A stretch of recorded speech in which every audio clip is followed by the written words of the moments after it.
Welcome back to the Self Over Sickle podcast. My name is Siann. I am the Patient Education and Training Lead for the Sickle Cell Society. And that just basically means that I get to put on great projects like these to support young people living with sickle cell. Today I'm joined with Stefan. Mary. Okay, and our topic for today is life goals. But before we get into that, I just want to remind you all that we do have an event coming up on March the 26th. It will be in Croydon. It's our Self Over Sickle launch party, and it's a chance for you to get to meet the team and find out a bit more about this project and how you can get involved. There's going to be performances, there's going to be different stalls, there's going to be some time to chat and eat as well. So yeah, we're definitely looking forward to seeing you there, and you can get a free ticket on Eventbrite. So life goals, guys. What does life goals mean to you? For me, life goals means just trying to get through life, doing what you want to do, achieving what you want to achieve. And I guess everyone has goals in life. However, living with sickle cell, sometimes achieving those goals require a bit more planning and a bit more creativity. So I think life goals for me are just things I want to achieve. It's not always, I might just come up with an idea, some of them I might do and then some of them I won't, and then I'll just try and plan for it or just go along with it. I'm thinking life goals. So I have different ones in terms of study, education, health, and it all falls into that bracket. Okay. Yeah. So talking a little bit actually about study and education, one hot topic is university. I know personally that on speaking to different people living with sickle cell, some people have said, you know what, yeah, I'm going to go to uni. Others have stayed away because of their condition. What has that been a question that's come up for you guys? What's your thoughts around that? I definitely didn't think to stay away. I think it's just the way my parents brought me up. So it was very education focused. So literally there was like a path. It's like you go to school, go to sixth form and then uni. That was kind of the way we were geared. So I never did. But then after a while I started to meet other people with sickle cell, and then I realised not everyone were tailored that way, or it might have not been a driving force. But I have met a lot of people that did go to university, and if they got the right support, I don't think I got the right support while I was at uni, but if you got the right support, you'd probably be able to manage and, be able to achieve what you can, or the best you can if you put your mind to it, in a sense. Quick question on that before we go over to you, Stefan. And when you talk about the right support, what would you say was missing for you? Firstly, I think it started with the knowledge. I didn't realise the different things I could tap into. I didn't know that. I didn't even know that I needed to make anyone aware. I don't know why. I kind of just went in blindsided, so I jumped into the deep end. But as in, make anyone aware about your sickle cell? Yeah, so, things on my part, maybe health professionals, I didn't do the transition, so I didn't know quite a bit. I just jumped in and I figured it out. But support in terms of, isn't it DSA? Yeah, so the DSA team, and letting them know about it so they can liaise with my tutors, also liaise with the hospital. I'm not sure if they do that or... Point is, just making sure that the right people know, and then if things do come up, as in admissions and stuff, they could be the mediator in between that. And then, because I remember I was mainly just speaking to... Who was I speaking to at the time? I was just speaking to the administrator of the architectural department, and I should have been able to have been put through to someone higher up to structure how I would come back into class and get the right support to not... you go to hospital, you miss out. So the right support to kind of reintegrate you. I just think, so for my sisters, I was able to kind of guide them and give them some advice and tips. And so they made sure they went through DSA before they applied for that once they were doing their UCAS. They also made sure that they were in contact with the hospitals at the cities that they were going to. Didn't stay in London, so you have to transfer all of that over. So all of these things are if you know these things, then it just makes things easier. But talking to other people, hearing how they've done it, definitely helped. And then I was able to guide my sisters and say to them, okay, try this. And then they learned, well, the middle sister learned from me, and then she was able to give more information to the younger sister. But sometimes it's just knowing, or hearing someone to say something to, So just talking about DSA, for anyone who doesn't know, just to be clear, we're talking about disability support allowance. And having funds to help you with your condition whilst at uni. Yeah, but and they do more than that, thank goodness. Yeah. So they'll even tell you about counselling. I mean, how's DSA in yours? Because I don't. It's quite similar in most unis, but there's... So DSA would be looking at what travel support there is for you, looking at trying to get a laptop for you, looking at how your exams should be set up. Do you need extra time? Do you need to have breaks? And also looking at mitigating circumstances. My DSA also looks at just carrying certain bags. Do I need a wheel? Do I need a bag with wheels? 4 wheels, 2 wheels, and various different needs that you have to allow you to go through uni easier and to get to uni quite easier. Yeah, like even knowing that you could potentially get a cab, I had no clue. Because when I moved off campus, I was walking up some hill like every day to my lecture. I'll be like in bed thinking, how am I going to do this journey in the snow? And I put myself through it because obviously I'm like, I need to finish uni. I'm not trying to stay. Mentally, I just didn't want to stay an extra year. I was like, I just want to get out of this place. So I was putting myself through, like putting my body through too many things that just wasn't necessary. And I think if I had known that, okay, they could work around transport and figure out a better method of you getting to uni, that definitely would have helped me. So my sister, I think she's discussing with them about health appointments because she has to go all the way to another hospital which is far from her uni, so discuss how that can go around her studies and just finding an easy balance. But yeah, these things are there and they're available. It's just you kind of have to know. So oldest, I kind of just have to figure it out.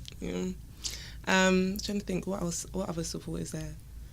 I mean, friends as well. Sometimes maybe considering being open to friends. Were you open to friends about sickle cell?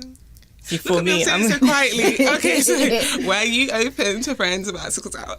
Yeah, for me, I'm quite casual about my sickle cell, and who knows, it doesn't really bother me. I'm someone that really emphasizes education. So if you don't know my biggest deciding factors and why I do certain things, then you're not really going to understand who I am. And also, if I have friends, I want them to understand who I am. I'm not going to be living a double life and trying to hide things. It just makes life a lot simpler if people understand you're not doing this certain activity because. And so I'm just casual, like, I can't do this, I have sickle cell, or I'm tired today because. And usually people tend to understand. Would you say as well, sorry Mary, before you go on, talking about this kind of idea about support and just letting people know who you are, would you say, because I think university can be a time for everyone where you're going into it and there's that, what's the word, I guess that fear around being in a place where people don't know who you are and can pass judgment and stuff like that. And I think I guess my question to you is, in you just being open, being casual, did that relieve some of that pressure, would you say? Or I would say it relieves some of the pressure. Again, I didn't really get any judgment about it. I didn't get any special treatment when I came out. It was just, okay, you're just another person that does things differently. You have different needs, and we can expect you to socialise with us. We can expect you to do this and that. However, there's days that you can't, and people understand that. Right. Also, when I start talking about it, people also come out of their health issues that they're struggling with. And people are always struggling with something that you can't see. You're not the only person. So you're not actually the odd one out half the time. Yeah. I think when you said the whole double life thing, it made sense because there's been times where I haven't bothered telling people about it, and then I've felt like I've actually had to try and live this double life. But in terms of judgment, I feel like, from my experience, I definitely felt judgment because it's not readable in terms of sometimes you're doing things and then the next day you might not be able to do it, and then someone's like, okay, but you did it yesterday. It's like, for me, it's like the social aspect of university. So going out, having fun, all of that. There'll be times where I might say, like, I used to go out quite a bit with my friends, and there was one time where I was just not gonna leave my house. I think I was out in the morning, but the afternoon I was like, I'm not feeling great. And I'd explained I had sickle cell, but I didn't even know how to explain in depth how sickle cell affects someone. So maybe it's even educating them on that. I should have considered doing that. But anyway, she's all like, but I saw you were fine. And I'm like, babes, look, I just don't want to come, I'm not feeling great. And there was this essence of like, okay, you're supposed to constantly be with the group. Or in my case, it's like, be with the group or keep up. But after a while, I think once they saw the really like peak sides of my life, so once they did see me in hospital, then I think they had to see the really horrible sides for them to now understand. But it's like, you don't want to show everyone that for them to understand, or for them not to pass judgment. But then I also think uni, everyone's kind of young, so, well, at that time we were all like 18, 19, 20. It's okay, how to describe this? I can't expect too much for them. I can't expect them to like behave as I'd want them or understand as I want, because they're still learning and they're still dealing with things. So it's, finding a balance. I always say finding a balance. Okay. See, for me, I started uni at 21. I didn't start at 18. So the people I surrounded myself with were probably more mature, and they're more understandable about what I was going through. Yeah. And by this time, I was able to just articulate to myself well enough. And I was someone I came to uni to focus and do what I have to do. So if I told people, no, I'm not coming out today, people are like, okay, that's fine. And I wasn't really someone that was trying to get approval from others or to be recognised. If people thought I was boring, I was like, okay, well, I don't really care. And I had things to do, and I made sure that I was well enough to do what I had to do in terms of work, exams, and just get into my lectures on time. So I feel like there's this aspect then of kind of knowing, like you said, it's interesting actually, the differences, because at 18 that is kind of, we're looking maybe more for acceptance, we're a bit younger, whereas at 21 you're kind of like, okay, I don't want to say fully fledged adult, but I'm a bit older now, and you kind of look at life maybe a little bit differently as well. So I guess what was I saying? I feel that there is maybe an element of kind of knowing who you are that really kind of helped you or can help you with that university experience, that even if you're having an off day or a bad day or whatever, that you're able to still to translate that information and not feel guilty about it, really, if that makes sense. And yeah, I just, as you were talking, that was just kind of coming to me, and I think that's something that's a universal point that I think everyone should kind of take away, really, with or without sickle cell, because people can really make you feel guilty for stuff, whether it's to do with your condition or your circumstances or whatever it may be. Was there something you wanted to add before we... I can't remember. So I was just going to say, so you kind of mentioned about going to university outside of London, and you mentioned like going to uni in London. Yes. What did you, how was that kind of thing? I'll start with you being outside. So probably when I look back, I feel like I should have probably picked a university where I should have looked at how the healthcare was, or how the hospitals might have been around in that area. So probably gone to a city where maybe there's more black people, honestly, because really and truthfully, then they might have been more equipped to be able to help manage my condition. There was one... Okay, so going outside of London was good because I just wanted...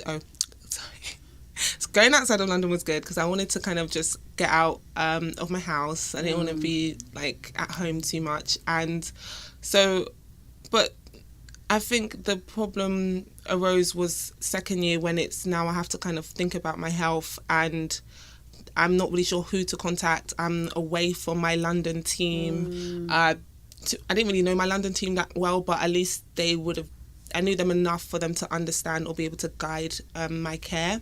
I know one girl who went all the way to Southampton, I think, and she would just constantly travel back to London whenever she was in a crisis. Or it's like, nobody's got time for that. I wasn't even going to spend the money to come from Kent to London for a crisis. I wasn't going to do that. But it's like, so being out there, it's just, if I'm gonna do it again, I would definitely pick a city where I know the health system is equipped to take care of me. Also, we're in the UK, so it's not like I can pick a nice warm place, really. I was near the coast. Would I pick somewhere more Midlands? Maybe. I don't know. Or more south. No, I wouldn't go too far up north. Yeah, that's something I said I wasn't going to do, because I was looking for far places, but all the nice universities were too far up north for me to be bothered with. So it's more so being sure about whether the GPs and the hospitals can actually handle my care, because it's not, I'm studying, but if anything were to happen, I would like to be sure they can take care so I can get back to my studies. Point is, when they can't take care of you properly, it just takes you down another whirlwind of trouble, unnecessary stress, to be honest. So kind of finding that balance between somewhere where you can self-develop and get your studies, but at the same time self-preserve and keep your health in check. Okay, cool. And Stefan? So for me, I chose to stay in London. So my biggest sort of deciding factor was my energy levels. Right. And I realised if I left London, I would have to work to pay whatever rent to stay in student accommodation or flat. And I realised that for me, I can't work and study at the same time. I can only really focus on one. My energy doesn't allow me to do both things. And I really wanted to make sure that going through uni, I was getting my degree and not risking a crisis. Because in the past, my education has kind of slipped where I'll go into a crisis and I'm missing weeks and weeks of school. My grades haven't been as good as they could be. And I thought to myself, I'm not risking that with university, especially since I'm paying £9,000. I really need to come out with the best grade possible. And for me to do that was go somewhere where I can stay at home and I don't have to worry about other extra obligations of going to work and travelling here and travelling there. I don't have to worry about where I'm getting my care. And again, going back to the hospitals that we choose, I can rely on the hospital I went to, I can rely on the GP that I go to. So it cut out a lot of stress that I would have had to go through if I was moving out of London. And plus, I don't drive myself. And so travelling back on public transport back into London would have been even more stress. So for you, staying closer to home or staying at home, did you feel disadvantaged in any way compared to maybe your peers? Or no, even staying at home and living with my mum, I still have quite a lot of independence. I have quite a lot of freedom. My mum allows me to go out with my friends, do what I want to do, and so I don't feel restricted in that sense. And I can always go back home and just relax and chill out and not worry about having to travel in an area where buses don't run every 2 minutes like they do in London. So I had that sort of comfort knowing no matter how late I am out, I can always get back home safely. Right. So some of that, I guess, as well comes with living in London. There might be some people who aren't in London and maybe further afield who feel that they have to stay close to home to go to university. What advice would you kind of give to someone who is thinking about going to university when it comes to things like, where they should go? I think just weigh up your options, pros and cons. Weigh up your options, pros and cons. But I do think that if you did want to travel or go somewhere else, that you shouldn't say you're not going to do it, in a sense. Because then I also start thinking about, let's say you want to move to another country in life, you still be weighing up the pros and cons, and potentially you can.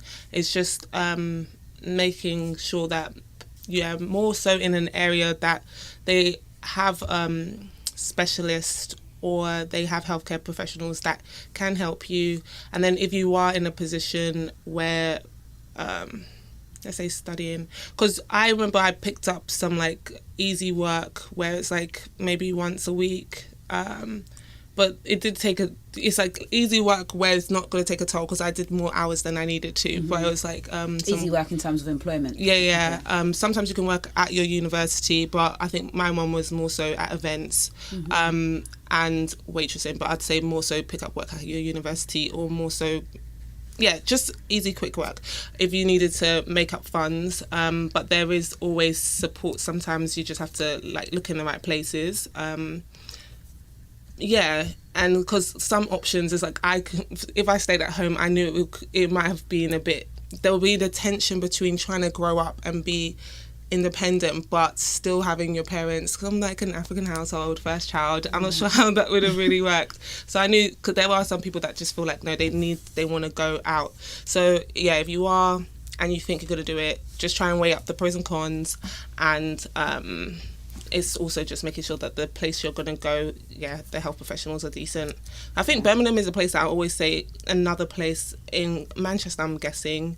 I haven't checked out Liverpool too tough, but it's major. The main big cities I'm thinking are the ones that you'll have the best chance at in regards to like moving to a different city and having a decent healthcare support system.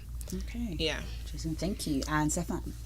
For me, I think it's important to understand the university you actually go into as well, because lots of different universities have different policies on extensions, extenuous circumstances, and also every disability department, they have different options for you. For example, one university might allow you to have a certain amount of extensions on your book loans where other unis wouldn't. And my university was very good. They had a lot of contact time with the teachers. They understood that a lot of people would be leaving the university because it was mature students. So people had kids, people came with disabilities, so they were able to accommodate everyone. Right. And for me going into hospital and coming out, they were very happy to help me out, give me the extra time.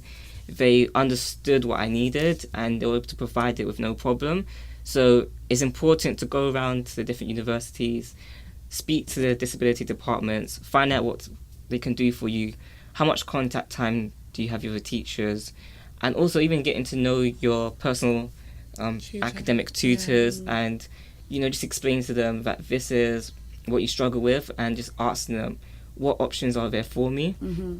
And once you understand what your university can provide for you, then you can weigh up the pros and cons, like Mary indicated, and that would allow you to have an easier university experience.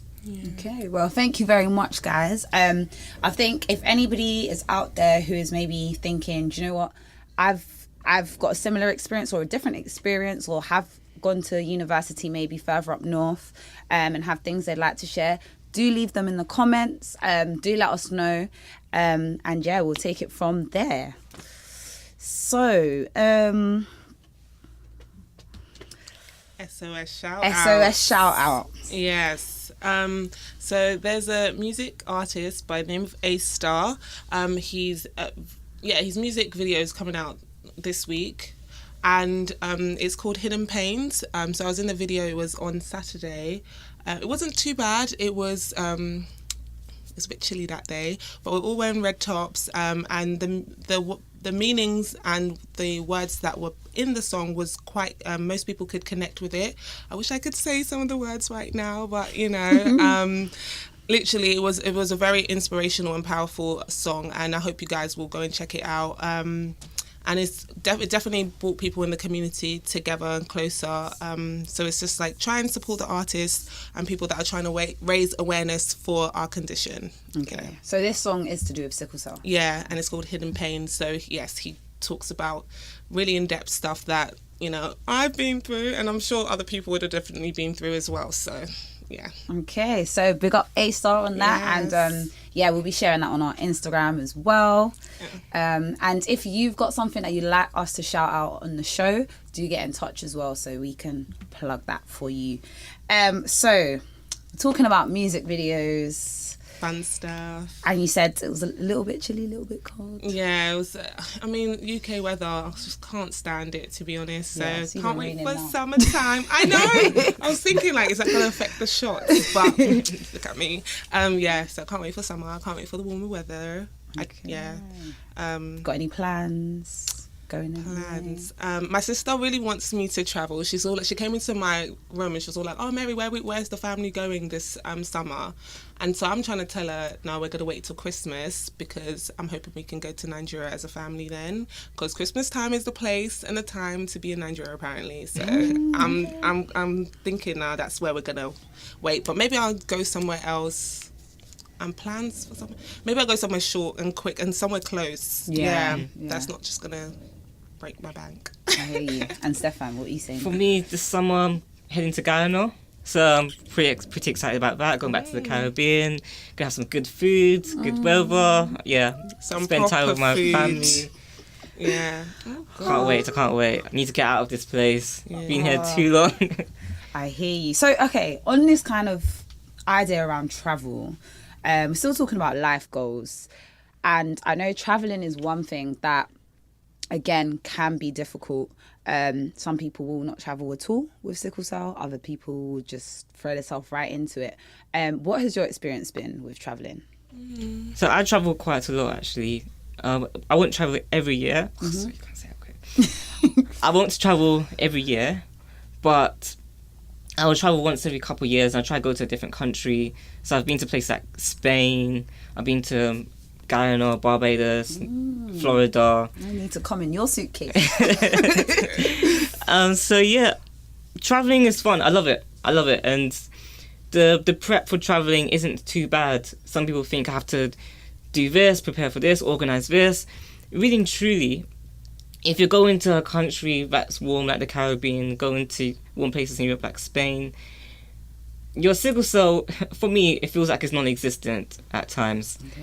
And I'll go, and the heat and the food, it allows me to just live my best life out there. However, there are a few things that I do need to prep for.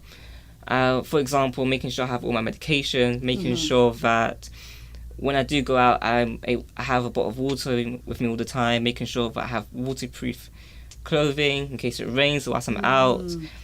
And I think it's just important to understand that when you're traveling, how does your body react to certain climates? Right. And also, can you handle certain altitudes when flying as well? In terms of the handling certain altitudes, if someone hasn't been away before, do you have any kind of advice as to how they may not find that out, but find that out? So if you haven't travelled before, it's advisable that you speak to your doctor. Most times you'll probably be told that you need oxygen on the flight, and that's something you need to organise. Personally, You can just organise that with the airline. You can organise that with the airline. Personally, for myself, I have oxygen on my flights because my flights are usually 8 hours long if I'm going out to the Caribbean or to America. I know a few people who go to Europe, and because those flights are a lot shorter, they don't have oxygen, but it's also advisable. Longer flights means more oxygen. Mary. Travel. Okay, so literally in terms of travel, so think with the choir I've been able to travel in the UK, and then in terms of travelling outside the UK I usually travel with my family, and then there was one time when I travelled with my friend, so that was interesting. Was there another time I travelled with friends? Oh, actually, and then I travelled with a church. So Okay. I've done travelling to Different groups. Yeah. So sometimes so when my health wasn't terrible, I just thought, okay, I'm fine, I'll just go, and I didn't really prep that much.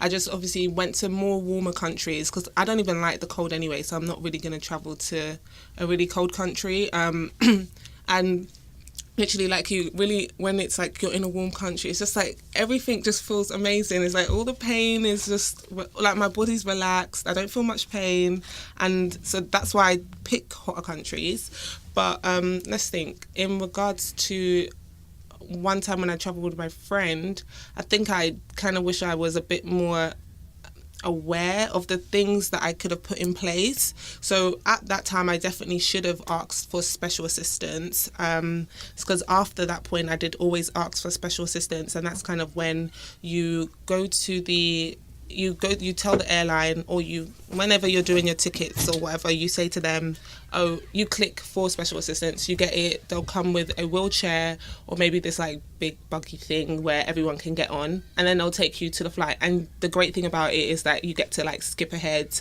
of the long queue, go through the shortcut.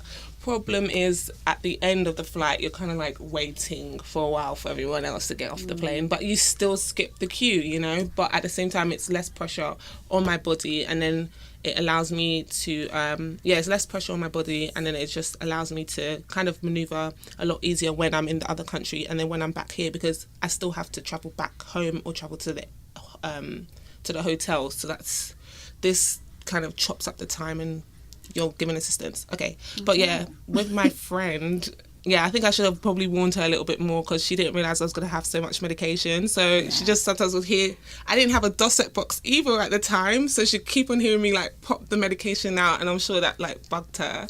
And I was like, after a while, it's like, oh gosh. But it was a nice warm country. What other things? Did you just punch me? Oh, sorry. I thought you were like, telling me that I need to like stop. I was going to ask actually, well, one of the concerns is often around travel insurance. What has, I don't know. is travel insurance something, because again, with sickle cell it's quite expensive. Have you guys found the same kind of thing? And any travel insurance? I don't do proper travel insurance. I don't think I'm gonna. Oh, but that's me. Okay, yeah. So I don't do proper travel insurance. I'll do the one with whoever I'm traveling with, if I'm traveling with my parents, I'll do it under them. If I'm traveling alone, then I'll just do a simple one that just covers my luggage, covers any accidents. But I don't really do the one where it's extensive. But that's only because of all of the medical. This sounds so bad.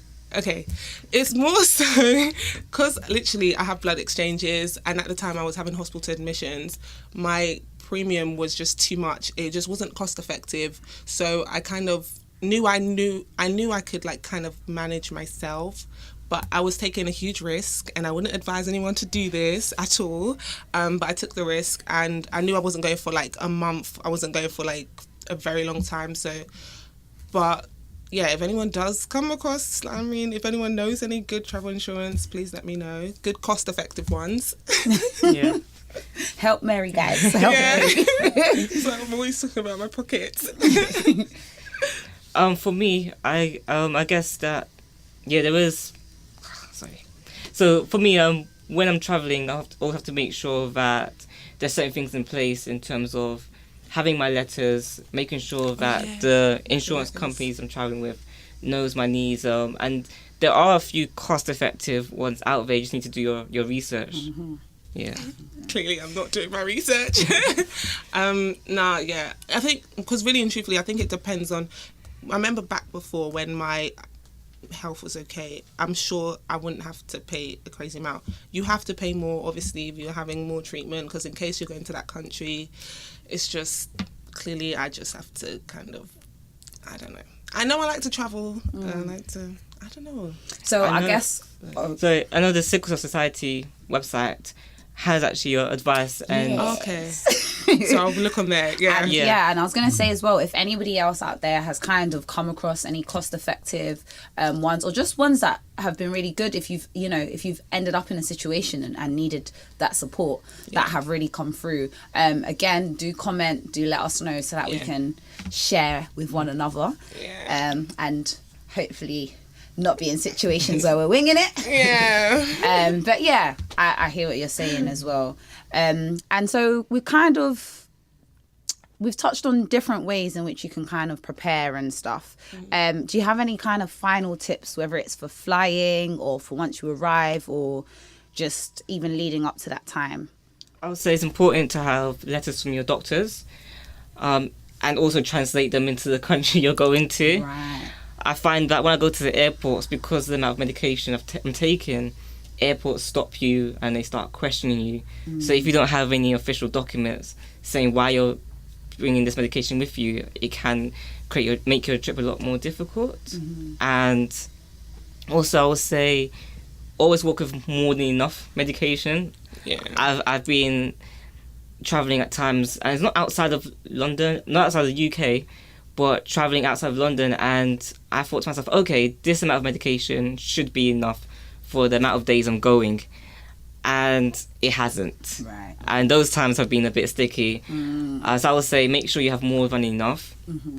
And also just look at weather requirements, try and pack things for worst case scenarios. Don't just think, okay, I'm going to a hot country, I just need to pack all t-shirts. Sometimes you might have a situation where you're caught out in the rain in the country you're going to, and you're only in a t-shirt. So try and make sure that you're walking with extra clothes and that you can mitigate against these worst case scenarios. Yeah. Right. Well, there was one more thing that came to my mind, and it just... Sleep. Yeah. It's really just wondered of it. That was it. Okay, so coming back to the theme of life goals, would you encourage people to travel, and if so, why? I definitely would. You would, yeah. Yeah, I'll definitely go traveling, enjoy the world, experience new things. I think it's important to try and just get out of the sphere you're in. Let me say it properly. It's important to get out of the sphere. The sphere. The bubble. Let's say bubble. Yes, it's important to get out of the bubble that you're in, and just to meet new people, see the world, see what's happening, see how other people live. And of course, it allows you to just experience different climates and learn more about your body, understand how your body reacts in this environment compared to this environment. And also, it gives you that opportunity to just look at the options in terms of food. Different cultures have different foods, and what works for you in this culture, and you might try and add it to your meal and switch up things, and it just adds a bit more like fun to your life too. And of course, everyone wants something to talk about, and if you're always stuck in London, it's like don't really have much to talk about. It's the same old. So yeah, definitely I would advise people to travel. At first I probably would have been like, let's say maybe last year I'd have been like, oh yeah, and don't travel to cold countries. But I know a couple of girls from my local hospital, they went to like France a couple of weeks ago and went skiing, and they all have sickle cell. So it's like, I mean, I'm sure they're probably feeling it, but they still wanted the experience. And sometimes you make that judgment call. So, you know, yeah, sometimes you can make that. But for myself, I'm not going to like really cold places. I don't care that much. But I like going like to hotter places, and I've noticed the different experience I've had there. Like going swimming there, it's very nice. So snorkeling, you know, but not everyone likes swimming, but I love snorkeling. So yes, and just the different, the views, the culture is just amazing in different countries. I think it's more experience. It just opens your eyes up more. So I would advise, if you got the time, you got the energy, if you've prepared yourself, and then I think it's worth doing. If I don't know who wouldn't want to travel. Yeah, I don't think. Imagine if you don't want to travel. Well, guys, let us know. Do you want to travel? Is it something that you've been thinking about but maybe haven't done for any particular reason? The girls from your local hospital, they need to let us know about that French experience, the skiing and how that was. And they took some amazing photos, and her hair was just on point. I was looking at everything. I was like, girl, you got that shot well. So yeah, but I'm sure the experience was great too. No, it sounds good. It sounds good. Well, thank you guys for sharing. And I hope listeners, you found it useful. Just another shout out to White City Place. We are recording in the pod. And also shout out to the Sickle Cell Society, because we are celebrating our 40th year, our 40th anniversary, and there's going to be loads of great activities taking place on the website. You can find them. This podcast is one of them. So yeah, thank you guys. If you want to connect with us, remember, it's the Instagram at self over sickle. And I think that's about it. If you have also enjoyed this episode, we have a little survey link for you. Fill it out, and we've got a little prize giveaway. What is our prize this time, Mary? It's a nice little voucher. We'll put how much on the website or on Instagram. But yes, a nice little Amazon voucher. But please, because as many people can fill it out, and then we'll put you in a draw prize. Yes. Okay. Always can do with a bit of Amazon, you know. Yeah. You'd be so nice on Sunday. So. Okay.